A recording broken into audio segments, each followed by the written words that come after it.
मोदी जी ने कहा भाजपा कार्यकर्ताओं से कि नीतीश कुमार को सबक सिखाना है, दूसरे दिन बॉम्ब फट जाता है। ये संयोग है? मैं नहीं जानता, क्या इसका संबंध है?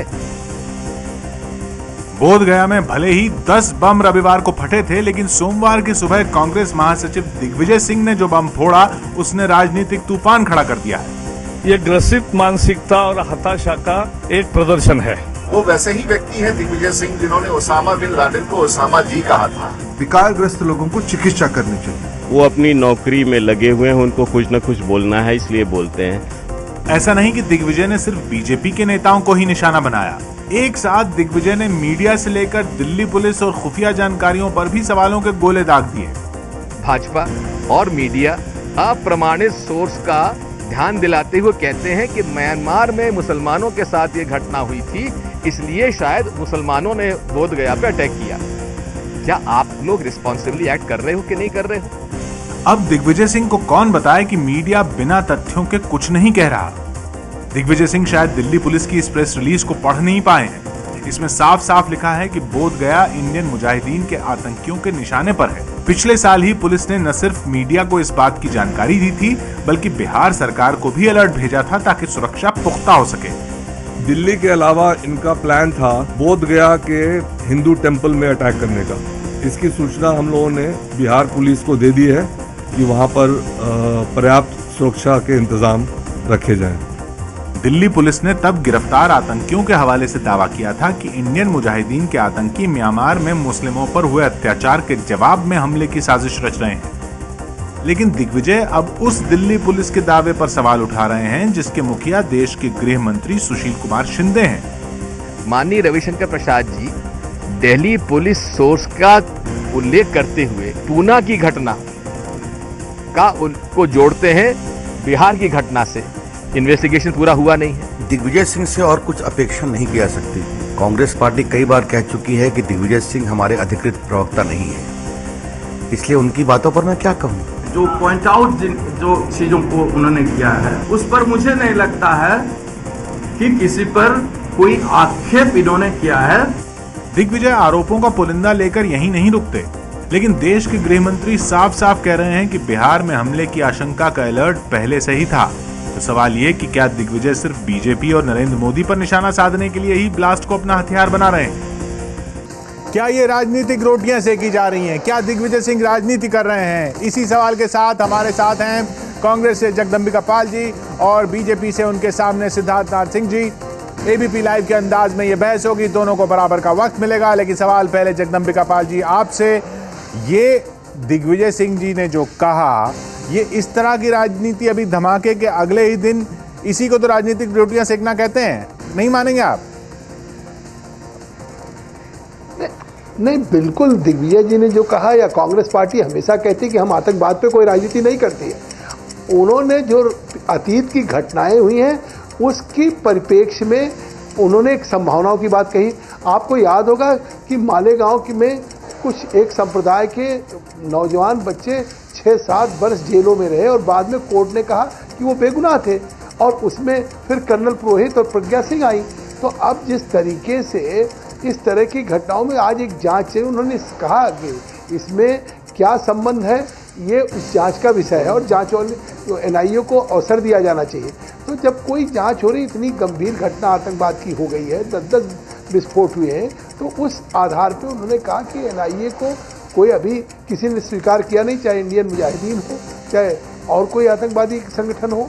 तो अगर इस बात पे उन्होंने कोई बात कही है तो ये किसी पे आरोप उन्होंने नहीं लगाया है। सिद्धार्थनाथ जी, जगदम्बिका जी का कहना है कि आरोप नहीं लगाया गया है।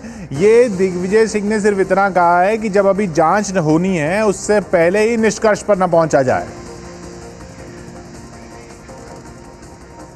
निष्कर्ष पर तो भारतीय जनता पार्टी नहीं पहुंच रही है, मगर एक दूसरी बात भी कहना चाहता हूं कि ये दिग्विजय सिंह जी और कांग्रेस कहीं तुष्टीकरण, मुस्लिम तुष्टीकरण की हम इस देश में बात कर रहे हैं, तो वो खाली नियति नहीं, इनकी हर नीति के आधार पर भी ये हर पराकाष्ठा को पार कर लेते हैं।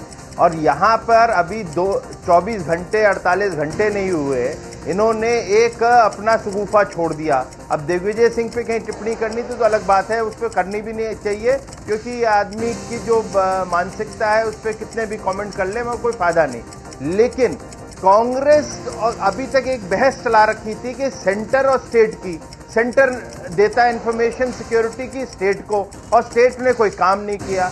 मैं इस पे भी, स्टेट पे भी टिप्पणी करूंगा क्योंकि बिहार सरकार के पास थी, लेकिन जब कांग्रेस की ऐसी सरकार केंद्र में जो बैठी हो, जो कि कहीं कोई व्यक्ति उसमें पाया जाता है, उसका धर्म कहीं हिंदू होता है तो उसको हिंदू टेररिज्म कर देते हैं, कहीं उस व्यक्ति के कहीं वो मर जाता है, टेररिस्ट मरता है और गलती से वो मुस्लिम होता है तो उसको वो फेक एनकाउंटर कर देते हैं। तो कहीं ना कहीं उसको विवादित करते हुए सेकुलरिज्म की जो परिभाषा, कम्युनिज्म सेकुलरिज्म की ये बहस छोड़कर देश के साथ, आतंकवाद के साथ किस प्रकार से जी सिद्धार्थ जी, देश को लड़ना है। जगदम्बिका जी, सिद्धार्थ जी का कहना ये कि ये वही वोट बैंक की राजनीति वाला इल्जाम है उनका, सांप्रदायिकता के आधार पर बहस करना चाहती है।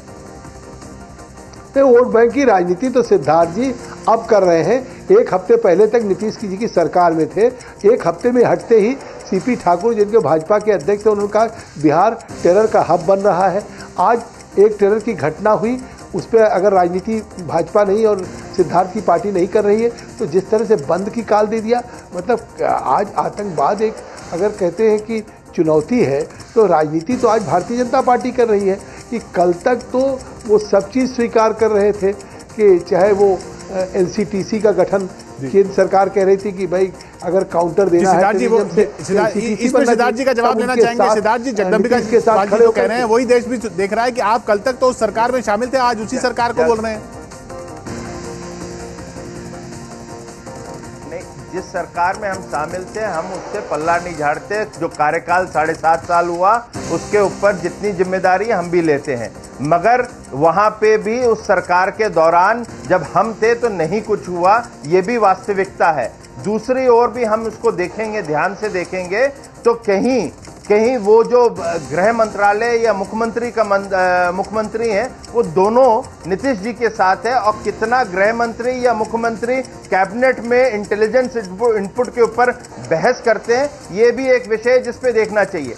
मगर जो अहम विषय है जिस पे जगदम्बिका पाल जी अपना पल्ला झाड़ रहे हैं वो है कि आप शुद्ध रूप से इस देश के अंदर आतंकवाद से किस प्रकार से लड़ाई लड़नी चाहिए एकजुट होकर, वो ना करते हुए आप आतंकवाद को एक, वो कह रहे हैं बंद तो आपने बुलाया, वो कह रहे हैं जिस दिन धमाके हुए उसी दिन बंद आपने बुलाया, पहनाकर आप अपने वोटों की राजनीति करने शुरू कर देते हैं, और उसकी जो पराकाष्ठा है वो आप उसको तोड़ने को, उसकी हर जो एक लाइन होती है हर दफे आप उसको तोड़ देते हैं, चाहे वो बाटला हाउस हो, चाहे वो हो, चाहे वो आजमगढ़ जब में जाके आप सजदा कर लें, आपके राहुल गांधी से लेके दिग्विजय सिंह। 30 सेकंड आपके बाकी, मैं बचाना चाहूंगा आपके 30 सेकंड सिद्धार्थ जी। क्या देश के राष्ट्रवादी मुस्लिम जो संगठन है वो आपके साथ जी, आपको बचाना चाहूंगा 30 सेकंड सिद्धार्थ जी, 1 मिनट। जगदम्बिका जी, सिद्धार्थ जी ने जो कहा उसके साथ ये भी पूछना चाहूंगा किशोर जी, जी बोले आप बोले। किशोर जी, सिद्धार्थ जी क्या कह रहे हैं, आखिर एक तरफ अभी आतंकवाद की घटना हुई नहीं, सुशील मोदी जी जो इनके उपनेता है, भाजपा के नेता थे, उस सरकार के उप मुख्यमंत्री थे, वो पटना में अनशन पे बैठे हैं, यहाँ पे बंद की काल दे दी गई, और अब उस नीतीश की सरकार में सारी खामियां, सरकार नकारा हो गई। तो क्या भारतीय जनता पार्टी 7.5 वर्षों तक इस सरकार में रही हो, इस तरह से पार्टी विद अ डिफरेंस कह के, और एक हफ्ते के अंदर मतलब ये पार्टी एकदम नकारा हो गई?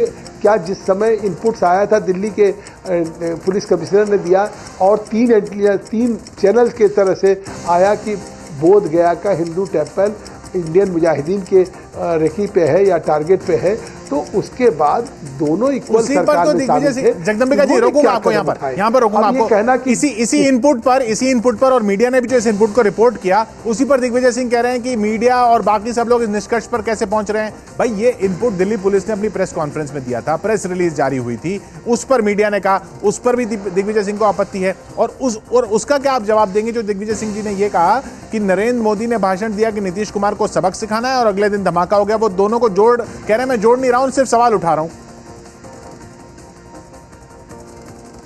नहीं, देखो उन्होंने सवाल अगर मतलब एक संयोग पे उठाया कि उन्होंने एक तरफ धमकी दी कि और दूसरे दिन ये घटना हुई, तो क्या संयोग है मैं नहीं कह रहा हूँ, ये जांच का विषय।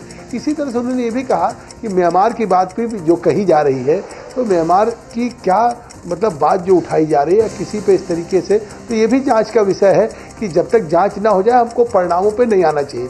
तो वो केवल इस बात को कह रहे हैं कि एक NIA उसको समय दिया जाना चाहिए, और जब तक चाहे या तो कोई संगठन मतलब आतंकवाद का संगठन उसे स्वीकार करे, या म्यांमार है, लश्कर तोयबा है, इंडियन मुजाहिदीन है, या यानी मतलब जांच से पहले ये आप कह रहे हैं, उसे वित्रा कह रहे हैं कि जांच से पहले नहीं बोलना चाहिए, लेकिन लगा कुछ और उनकी बातों से भी और उनका जो बयान आया उससे भी। वो आपका वक्त यहाँ पर खत्म होता हुआ 29 सेकंड अभी आपके बाकी हैं सिद्धार्थ नाथ जी जवाब देने के लिए। आपने सुना जगदम्बिका पाल जी ने क्या कहा? संजोग हो सकता है दिग्विजय के बयान पे, मगर ये संजोग नहीं मानने को तैयार है कि भारतीय जनता पार्टी जेडीयू के साथ थी तो कोई घटना नहीं हुई, मगर होती है, और क्योंकि लापरवाही होती है, क्योंकि जेडीयू भी मुलायम सिंह की राह पे चल गई है कि अपने आप को बिहार में मुस्लिम तुष्टीकरण करें, जिससे कि उनको लगता है आतंकवादियों के साथ समझौता हो जाए, उनको खुली छूट दे दे तो राष्ट्रवाद मुसलमान जो है वो वोट दे देंगे। ये इनकी जो सोच है, इनकी जो नीयत है, ये खराब है, ये राष्ट्रवादी नहीं है, और इसीलिए 7 दिन में तलाक आप करने के बाद होता हुआ सिद्धार्थ जी वक्त खत्म होता हुआ। बहुत बहुत शुक्रिया आप दोनों का हमारे साथ जुड़ने के लिए। आपने सुना कांग्रेस को भी, बीजेपी को भी, दिग्विजय सिंह के बयान को भी हम दिन भर सुन रहे हैं।